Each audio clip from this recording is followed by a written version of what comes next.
Dalam Oke. penyidikan perkara tentu penyidik tidak hanya mengacu pada satu sumber informasi atau sumber keterangan yang disampaikan oleh salah seorang saksi, Oke. tapi tentunya penyidik juga mendalami, menganalisis dari bukti-bukti lain, dari dokumen dan barang bukti elektronik yang sudah diamankan dalam rangkaian penyidikan perkara ini. Mobilnya mewah. Oke. Nah, mobil saya tentu itu kan mobil kantor, mobil DPP.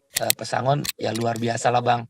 Ya. MM-an lah. Tentang saya mengambil isunya dituduh mengambil iuran. Assalamualaikum teman-teman. Kita lanjut gak nih? Ya bongkar-bongkarannya ya tentang Said Iqbal. Ya jadi saya mendapatkan sebuah pemberitaan terbaru nih ya. Dan ini nggak main-main teman-teman. Ya rupa-rupanya ya Said Iqbal itu ya memperoleh iuran dari seluruh anggotanya itu nggak main-main. Jumlahnya itu hampir ya bahkan lebih 20 miliar per tahun. Ya. Dan ini tentu teman-teman semakin jelas ya kita akhirnya mendapatkan benang merahnya kalau kita ya menghubungkan dengan pembahasan kita kemarin ya di video sebelum ini bahwasanya ya, Said Iqbal itu diberitakan sedang membangun rumah mewah ya memiliki begitu banyak mobil mewah ya kemudian bisnis di mana-mana dan lain sebagainya. Akhirnya kita menjadi tersadar nih ya dan harusnya kita tersadar ya mana pihak-pihak yang memang benar-benar memperjuangkan ya hak-hak buruh ya hak-hak masyarakat kecil dan mana hanya sekedar oknum-oknum yang memanfaatkan buruh teman-teman untuk kepentingan pribadinya. Dan ini sangat menarik untuk kita simak. Dan lagi-lagi teman-teman, maka atas dasar hal ini sudah sangat pantas saya, Anda dan kita semua ya untuk mendesak pihak KPK untuk mengauditnya. Coba kita dengar ya, kita simak pemberitaan berikut ini. Ya, iuran anggota 20 miliar per tahun. Ya, berapa gaji Presiden Buruh Said Iqbal? Isu adanya beberapa organisasi buruh yang ya anggotanya dengan dalih iuran wajib sebagai anggota organisasi tersebut sudah lama terdengar. Ya, namun pernyataan Presiden Konfederasi Serikat Pekerja Indonesia KSPI Said Iqbal tetap saja membuat banyak pihak tercengang. Cara paling mudah untuk menilep uang organisasi yang haram ya di audit itu adalah memanipulasi biaya operasional pengurus. Nah, ya tidak heran ya jika biaya operasional pengurus pada organisasi semacam itu sangat besar. Ya setiap hari para pengurus berkeliling kota ya dari satu tempat ke tempat lainnya sehingga membutuhkan biaya operasional yang sangat besar atas nama sosialisasi lah ya kaderisasi dan konsolidasi anggota, workshop ya kongres dan lain-lain. Dana organisasi pun ya tumpah ruah tanpa diketahui oleh anggotanya. Luar biasa, nggak main-main ya. 20 miliar per tahun uang dari iuran anggotanya. Makanya saya mengatakan teman-teman, di setiap video sebelum-sebelum ini saya mengatakan, saya justru kasihan kepada saudara-saudara kita yang ya buruh teman-teman, ya, anggota-anggotanya. Karena kalau seperti ini kalau saya duga ya hanya elit-elitnya, hanya petinggi-petingginya yang makmur. Ya. Apalagi kalau pemberitaan kemarin ya itu benar tentang pemberitaan bahwasanya Said Iqbal itu sedang membangun rumah. Ya. Secara logika awam kita ya nggak mungkin orang tersebut memberitakan seperti itu kalau memang nggak ada bukti yang dia pegang. Apalagi pada saat itu media juga sudah mempertanyakan ya menanyakan langsung ke Said Iqbal ini. Dan jawabannya ya cukup direspon juga dengan Said Iqbal teman-teman. Coba lihat nih jawabannya. Ya kita lihat jawabannya bagaimana Said Iqbal ketika ditanyakan dia sedang membangun rumah mewah dan memiliki begitu banyak mobil mewah teman-teman. Masalah rumah mewah, ya kan? Masalah hal-hal lain. Silakan diperiksa. Ini juga Bisa, mobilnya mewah kan ya? mobilnya mewah, ya. Mobilnya mewah. Oke. Nah, mobil saya tentu itu kan mobil kantor, mobil DPP. Saya punya mobil harganya pasti di bawah 100 juta. Dengan Mobil gaji kantor. saya yang di 2 digit lebih selama 30 tahun, rasanya kalau sekedar beli mobil yang 2 digit lebih katanya gajinya teman-teman ya. yang di bawah 100 juta itu juga kredit ya, saya nggak pernah beli cash, bisa lah. Kalaupun ada mobil sedan itu mobil kantor, itu juga harganya di bawah 100. Selalu kita mentargetkan nggak boleh di atas 100 juta. Karena itu juga nggak boleh menghambur-hamburkan uang. Dan selalu kredit, nggak mungkin kita cash, termasuk diri saya. Kredit katanya. Rumah mewah saya mengundurkan diri itu dapat pesangon ya luar biasa lah Bang. Ya. MM-an lah, tidak perlu saya sebut. Wah luar biasa teman-teman. Sekelas ketua dia dapat pesangon miliaran teman-teman. Ya, dia tidak menjelaskan secara rinci tetapi miliaran lah katanya. Dan tentang saya mengambil isunya dituduh mengambil iuran, nggak mungkin Bang, saya kepilih sampai 25 tahun. 5 periode saya memimpin. Gak mungkin kalau dibilang saya ngambil iuran. Temannya kita sudah mendengar. Ini pola logika macam apa nih harus saya katakan? Ya, katanya ya, sejak kapan seseorang itu menjabat, ya, lamanya menjabat itu menjadi sebuah bukti bahwa orang tersebut bersih. Sejak kapan, teman-teman? Ya, kita nggak tahu bagaimana ya konsep pemilihan ketuanya ya di organisasi mereka.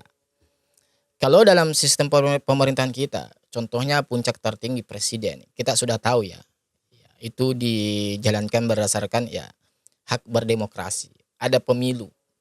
Setiap warga negara yang memiliki satu suara untuk memilih pilihannya. Ya. Kalau mereka, organisasi mereka kita nggak tahu.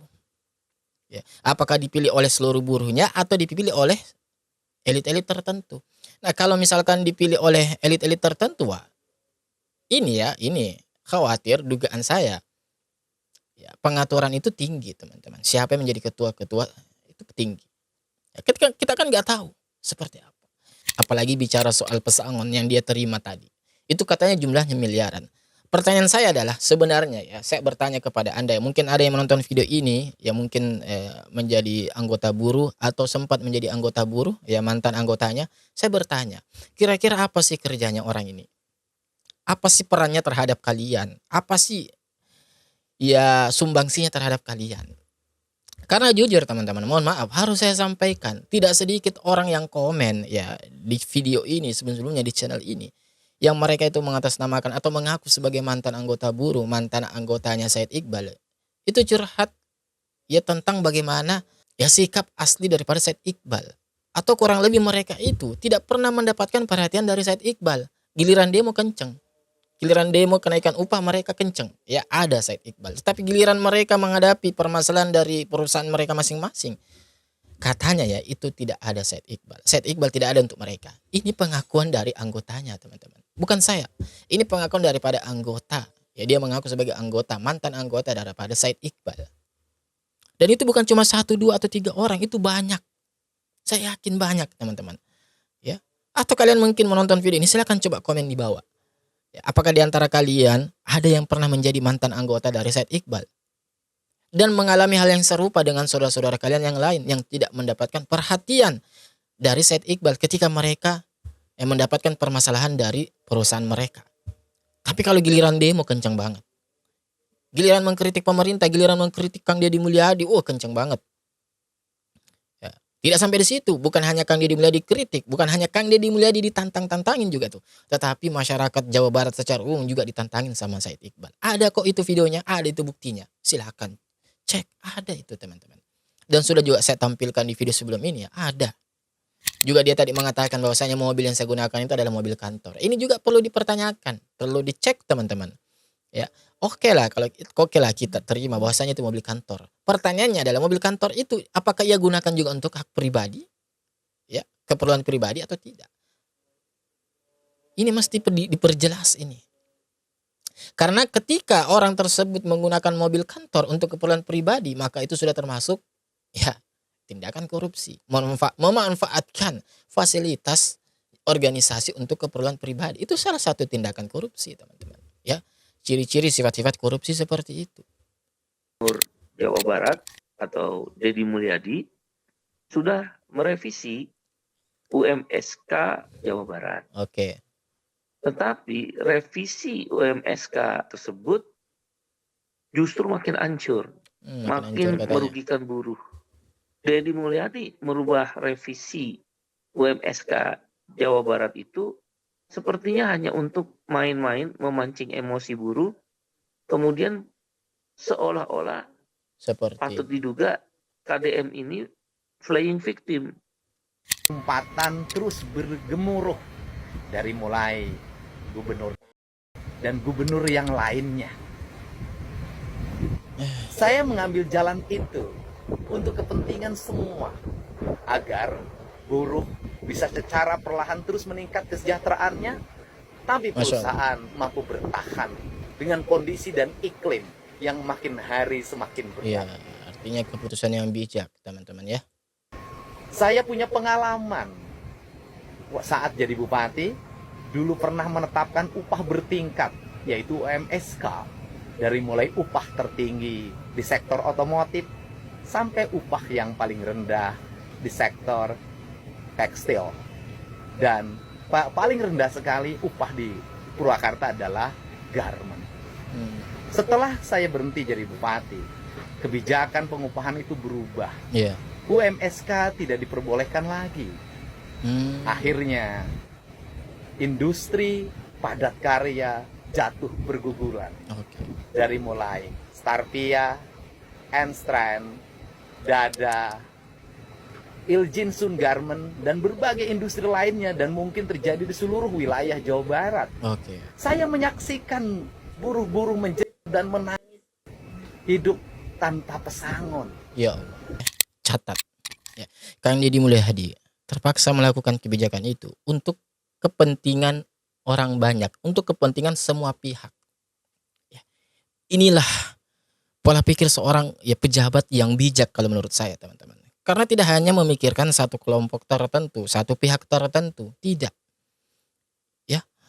Kita ini dalam menjadi pemimpin tidak cukup dikatakan baik kalau kita bisa membedakan dan memihak salah satu kelompok, tidak, tetapi bisa menghadirkan, lebih dari itu, bisa menghadirkan kebaikan untuk semua pihak. Ini luar biasa, teman-teman. Kang Deddy Mulyadi contohnya, bagaimana beliau berpikir dan melakukan suatu kebijakan yang kebaikan itu untuk semua pihak. Oke, kita tetap mendukung buruh, tetapi beliau juga tetap memperhatikan kesejahteraan perusahaan, keberlangsungan perusahaan. Sekarang coba teman-teman logikanya, andai kata Kang Deddy Mulyadi hanya memperhatikan buruh, terus buruh nih, upah dinaikkan terus. Tetapi di satu sisi Kang Deddy Mulyadi tidak memperhatikan perusahaan ini. Kalau perusahaan ini tidak bertahan, pindah ke negara lain misalkan, buruh ini di mana dapat pesangon, di mana dapat gaji? Kalau perusahaannya nggak ada, logikanya kan seperti itu, teman-teman. Artinya di sini Kang Deddy Mulyadi sudah memberikan suatu kebijakan yang sangat tepat, yakni dengan melihat kebaikan dan memberikan kebaikan bagi semua pihak, dan ini adil, teman-teman. Dari seluruh kejadian yang sudah ada akhir-akhir ini, seharusnya kita ini bisa menarik benang merahnya, teman-teman. Kita tersadar bahwasanya siapa sih yang memang mereka itu benar-benar memperhatikan dan memperjuangkan hak-hak kalian, hak-hak buruh, dan mana yang mereka itu hanya sekedar memanfaatkan kalian, memanfaatkan buruh.